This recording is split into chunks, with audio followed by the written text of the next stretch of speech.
So the Notch Trail, does that have less appeal than Harvard? If you were to ride, I think I would go up this road, first into Texas, and then left. And then it's a parkway, it's a slower ride. If you go north, so that gets you up to the 15. Yeah. And then you can just pile down the 15. Yeah, stay left.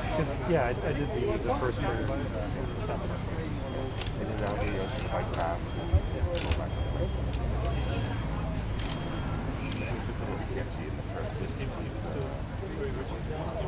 Not built for the car, like, and also, like driving.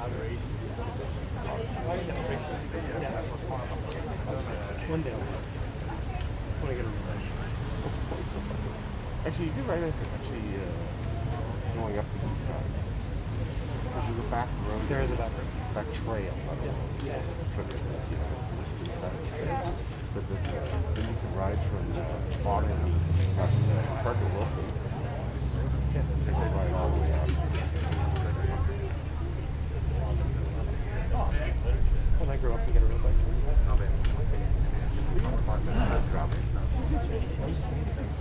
It's gravel tires. Yeah, you should do it like that. That's all I do. You should do it like that.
Okay, so I would say a minute.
Bonjour tout le monde.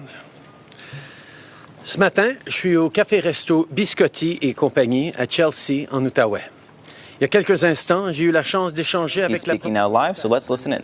sur les défis auxquels elle fait face à cause The challenges that they are facing due to the pandemic.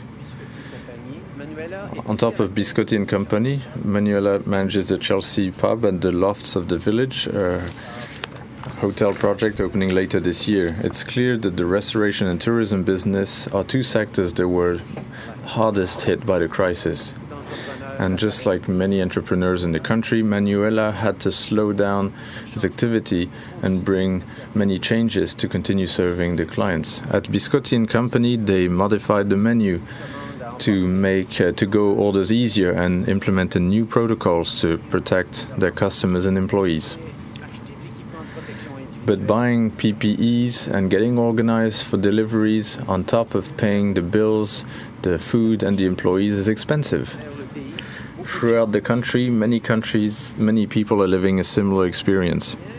Business was going well, and all of a sudden the pandemic hit and forced businesses to close. Entrepreneurs therefore had to push back or even cancelled their plans or their projects. Our government understands how much it's a difficult situation, so we have implemented several programs to help them weather the crisis. For example, Manuela used the emergency wage subsidy to rehire 75 employees. And with the reopening of the patio and the dining room of the Chelsea pub, she thinks she'll be able to rehire even more people. Manuela also enjoys rent decrease with the government program. The owners of small businesses create jobs, feed the growth of our economy, and enrich our communities. And our government is there to help them when they need it most. As we start to reopen parts of the economy, our government will continue to be there to help Canadians get back on their feet. And we're making progress every day. In April, we announced a $9 billion plan to help students and recent grads get through the crisis. An important part of this plan was to create jobs for young people in sectors that need an extra hand, and today I have some good news to share. We're creating 500 green jobs and training opportunities for young people in STEM, in the energy, forestry, mining, earth sciences, and clean technology sectors. Ranging from 6 months to a year in length, these internships will give young people invaluable work experience and the chance to explore careers in the natural resource sector. Whereas life is coming back, our government continues to work with the provinces and territories to protect Canadians' health and kickstart the economy safely. Yesterday, the Deputy Prime Minister and myself spoke with the premiers during our 14th weekly meeting with provinces and territories. We also talked of the offer from the federal government of pouring in $14 billion to provinces and territories to meet the most urgent needs linked to COVID-19 during the 6 months to come. This is money that could be used to offer more childcare spaces, increase testing and traceability, and make sure that workplaces be safe. We want to work with provinces and territories for these measures to be implemented as quickly as possible.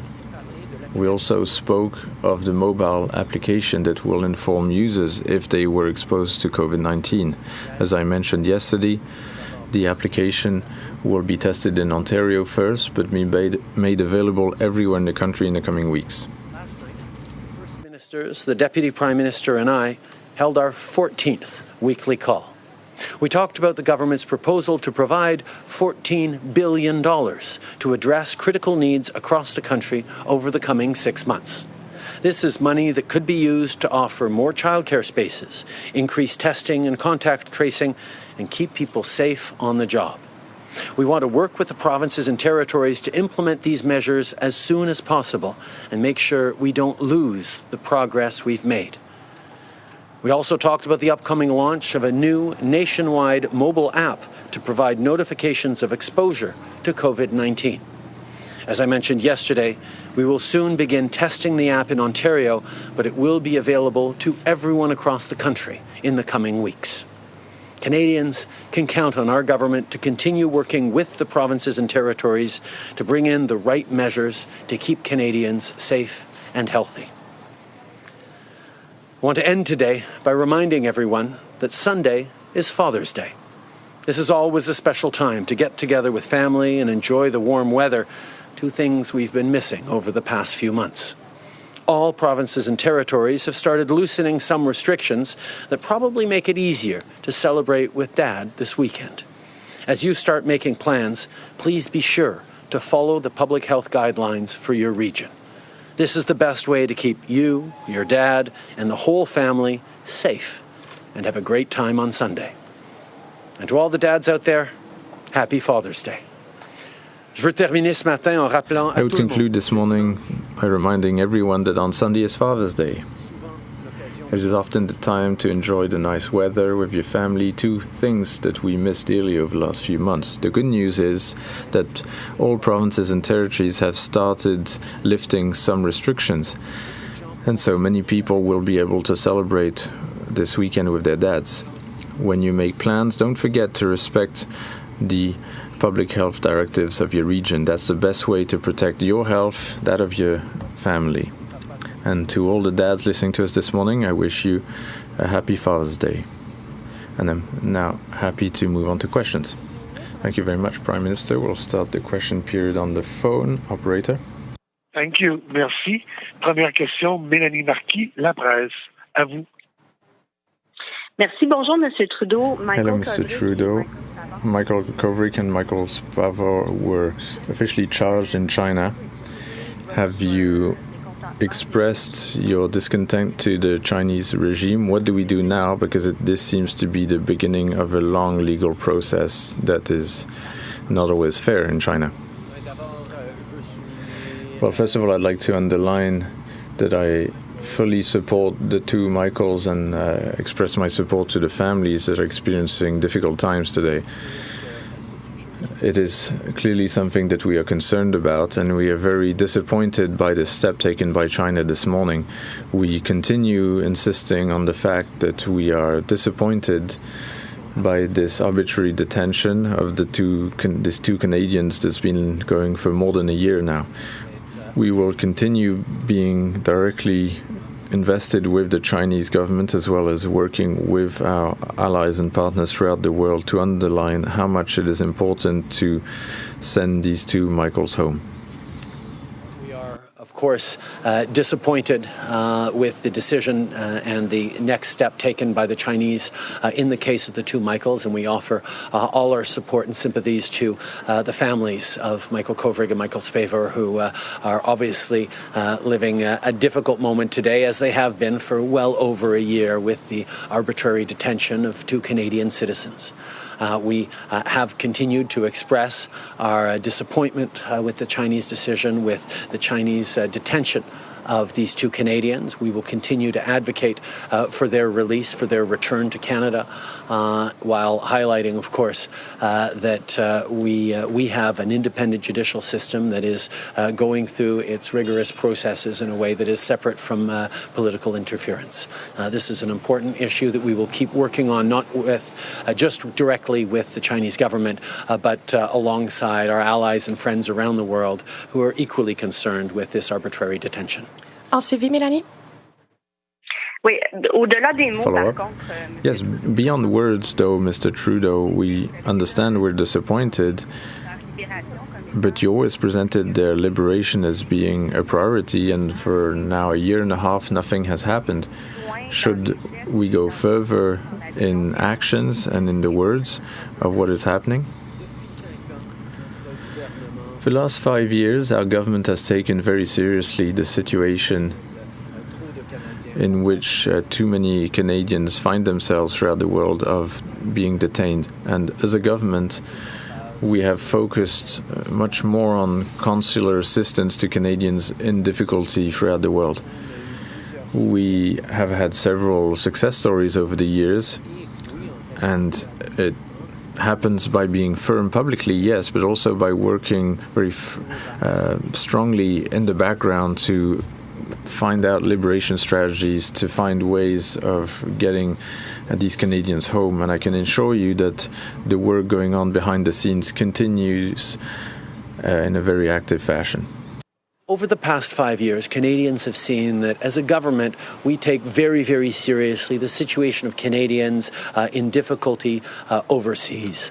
Over the past years, we've had a number of successes in returning Canadians, on liberating Canadians who were in difficulties, and we've continued to focus on that.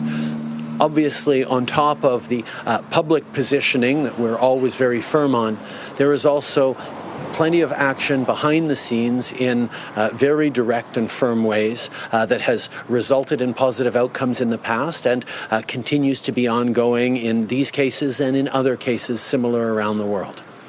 Merci. Opérateur, prochaine question au téléphone. Thank you. Merci. Next question, Althea Raj, HuffPost Canada. Line open. Thanks for taking my question. I want to know more about the case involving Mr. Spavor. In the past, you have said that your members of parliament, staffers, but especially MPs, with whom there are allegations of personal misconduct, you have taken the stance that once you hear complaints, that you have removed them from caucus. Now, that has not always been the case. We saw that with Ken Hare, and in fact, with staffers, Claude-Éric Gagné in particular, that I'm thinking of. We didn't really hear anything about the investigation until he left your office. What is the standard that you are using now when there are allegations of personal misconduct involving your MPs? Thanks, Althea.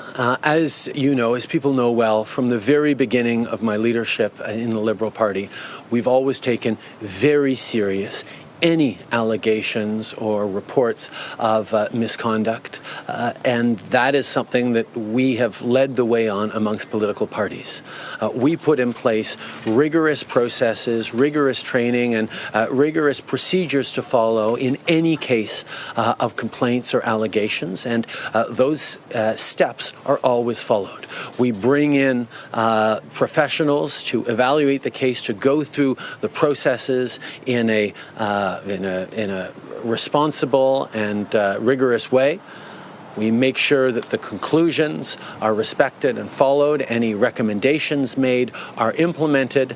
And of course, we ensure that we're respecting the confidentiality of the process, which is an integral part of those processes. And that confidentiality is why I can't say much about this particular case, other than to say that we have processes in place that are always followed rigorously and respected. Okay. Depuis les débuts, From the very start, we took very seriously all allegations or complaints for inappropriate conduct in my party, in the Liberal Party. We implemented training, we implemented rigorous processes to make sure that any complaint is examined professionally and systematically, and that all the processes are followed. We also want to make sure that the conclusions are respected, that the advice or recommendations are implemented, and at every step we will respect the confidentiality of the process that is necessary. That is why I cannot really tell you more at this point, but I can simply insist on the fact that at every step the appropriate procedures were followed.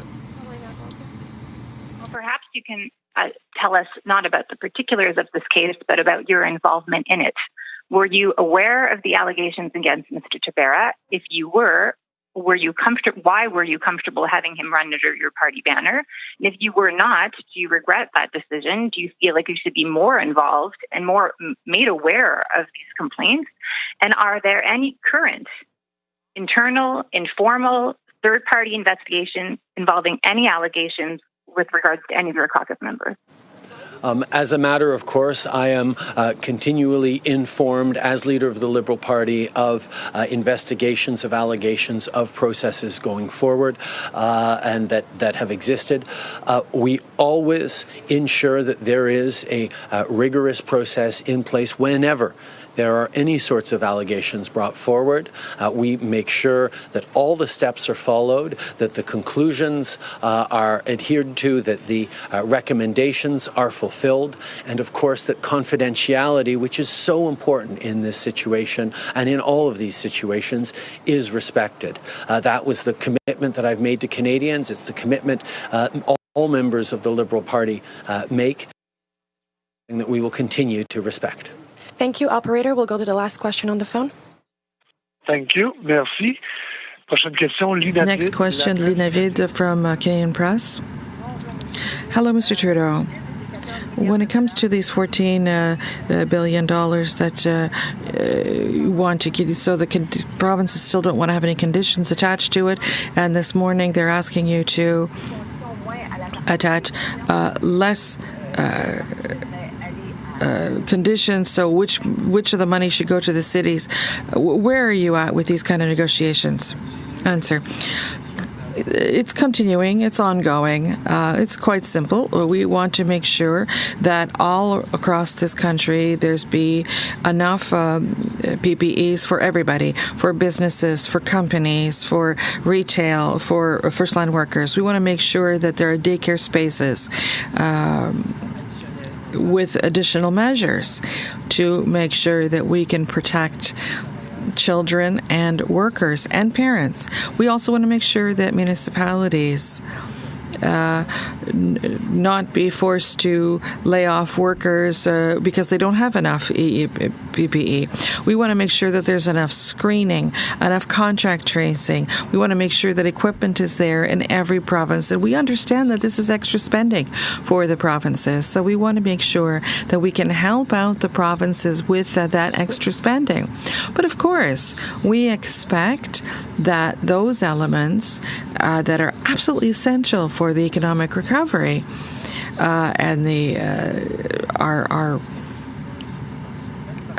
investments, because these are the elements that are going to ensure health and safety for everybody. Of course, there are conditions attached, but we understand that we can be very flexible within these shared goals because some provinces have different realities. For instance, in Quebec, they made direct purchases of PPE, and they didn't necessarily have to go through Ottawa for that.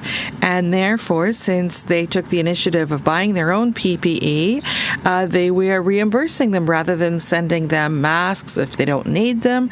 We will reimburse them for what they have already purchased. And that's part of that $14 billion. This is to make sure that we can restart the economy safely. And I think that all Canadians expect that money be invested in things that are going to protect them as the economy starts up again. Question. So, is one of these conditions attached to that $14 billion is what money will be sent to the cities? So out of that 14 billion, how much money are they supposed to give to the cities that are under their responsibility? And my last question is that I'd like to hear what you have to say about, and Melanie was talking about this a while ago, what are your options for the two Michaels in China? Answer. We acknowledge that municipalities and cities are under provincial jurisdiction, of course, but nevertheless, we still want to help because we acknowledge that cities and municipalities are having to incur extra costs because of COVID-19. And this has to do with also restarting the economy safely. All we're asking is that while we are offering money to the municipalities, the province that is responsible for municipalities should also give money to the municipalities because they need certain things. They need money for all these different things because of COVID-19. So I don't think it's unreasonable to say that even though it is not our responsibility to take care of municipalities and cities, we still think that the provinces whose responsibility it is contribute as well to their own cities and municipalities. Relatively to China, we are going to continue our work very, very actively at all different levels to make sure that both Michaels be returned to Canada. Question, Christian Noel, Radio-Canada. A lot of people have said that the soft touch with China obviously is not working. And now the two Michaels are being accused. Perhaps we need a more strong-arm tactic. What are we going to do? What are your options? And if you don't take up these options, what kind of a message is that sending? Answer. At every stage, we will be using the appropriate chances, appropriate tactics that are going to maximize the chances of being able to bring them back. For several years now, we have been working with different governments across the world to stress to what importance it has to bring back Canadians who are in difficult situations. We have had private and public tactics to make sure that we get positive outcomes when it comes to these sorts of challenges. We will be using all of our expertise possible to help both of the Michaels to come back to Canada. We are using many different measures in order to do so. As a government, we have employed a range of tactics and actions to return Canadians who are in consular challenges around the world. Every situation is different, and the range of actions and pressures that we put in each case differs. But I can assure you that we have developed a certain expertise in what has worked to get Canadians home in very difficult circumstances over the past years. And in the case of the two Michaels, I can say that we are using a wide range of public and private measures to ensure that everything is being done to get these Michaels home. So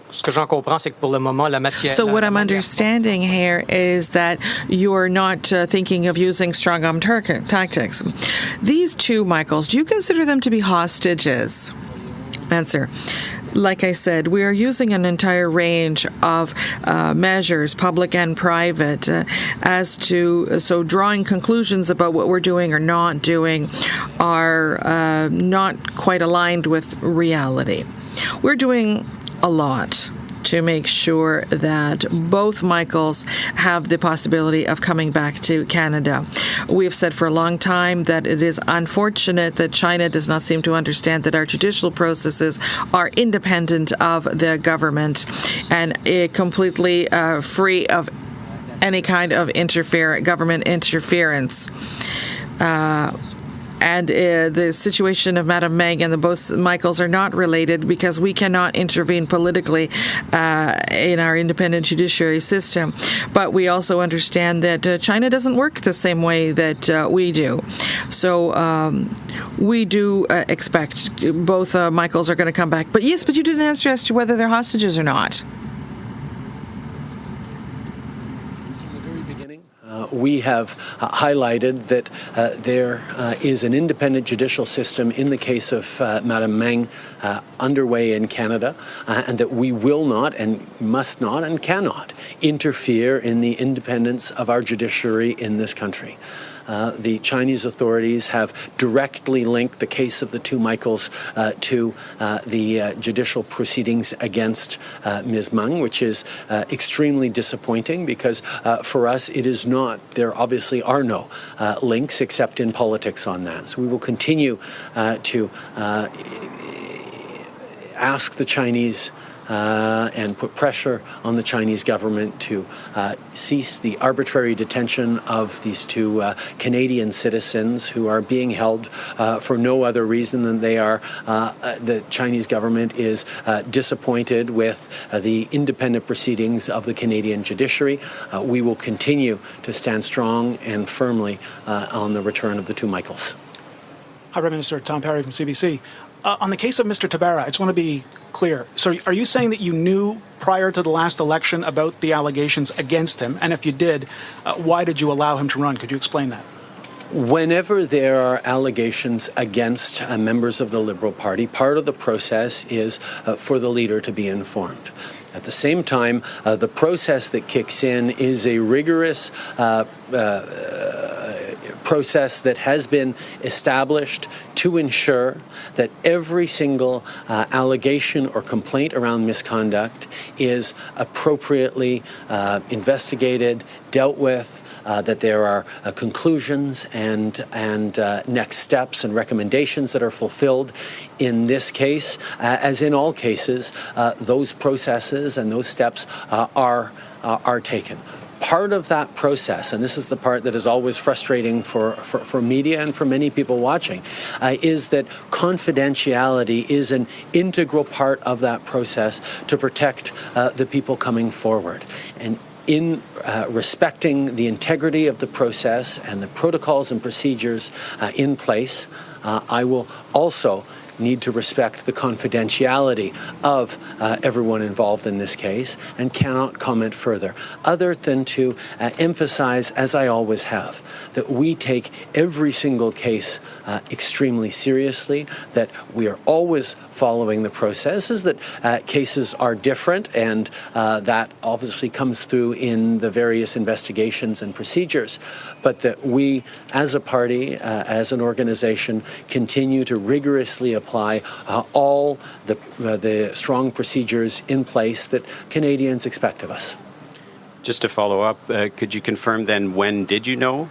And are you looking into why there was a delay between the time he was charged and the time your office found out?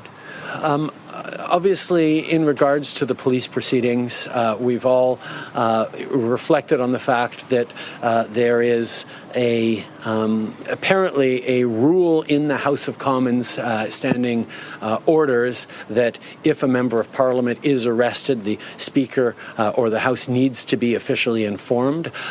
That rule has apparently not been followed or applied much over the past years. And I think there's perhaps a reflection that that is something that we can look into. But indeed, it does seem, it is certainly disappointing as a party leader that the individual in question never chose to inform the party of which he was a part of these charges. And I'll let the police and the prosecutors in this case speak for themselves. I think that something that we have discovered in this process is that there is a rule that exists and that says that when a member of Parliament is arrested, the House of Commons must be informed, and this rule unfortunately was not followed, and it has not been followed for a long time, and it might be something that we need to think about. Should we be reinforcing this rule because of responsibility and transparency for our citizens? Of course, we're disappointed that